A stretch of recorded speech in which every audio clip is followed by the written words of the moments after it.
Oui, il y a beaucoup de personnes qui disent que dans le centre-ville, c'est vraiment en piteux état. Alors on entend parler de rénovation, mais on aimerait bien savoir ce qui va se faire dans ce fameux centre-ville. D'abord, le centre-ville est beaucoup moins en piteux état qu'il n'était il y a 6 ans.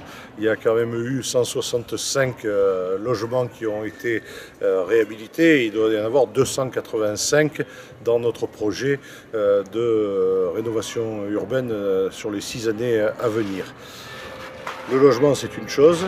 Les espaces publics, les places, les rues, les espaces de rencontre, les services publics avec la maison de l'habitat, la maison du patrimoine et de l'image, la bibliothèque théâtrale ont également été au cœur de nos préoccupations, mais également la sécurité, également le soutien à l'activité économique des commerçants et l'animation culturelle du centre ancien sont des éléments déterminants s'ils sont tous conjugués pour que notre centre-ville sorte de la situation dans laquelle il se trouve, qui n'est pas tout à fait exceptionnelle. Si je compare le nombre, par exemple, de commerces vacants à la Seine, dans le centre ancien, il est de 22%, c'est-à-dire qu'il est inférieur aux 26% du nombre de commerces vacants dans la commune voisine de Toulon.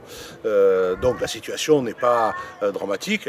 Le commerce, oui, souffre de la crise économique et des problèmes de pouvoir d'achat de nos concitoyens, mais enfin par une démarche globale touchant à l'environnement, de l'habitat, des espaces publics et de l'activité, on devrait pouvoir, avec patience, en continuant à créer les conditions d'une vraie mixité sociale également, c'est-à-dire faire venir dans les centres-villes habiter des gens qui ont un peu de pouvoir d'achat, donc en travaillant l'élévation du niveau du logement, on devrait pouvoir y parvenir, à condition que nous travaillions tous ensemble, acteurs publics et acteurs privés, et en particulier les acteurs économiques des centres, qui sont objectivement en lourde difficulté.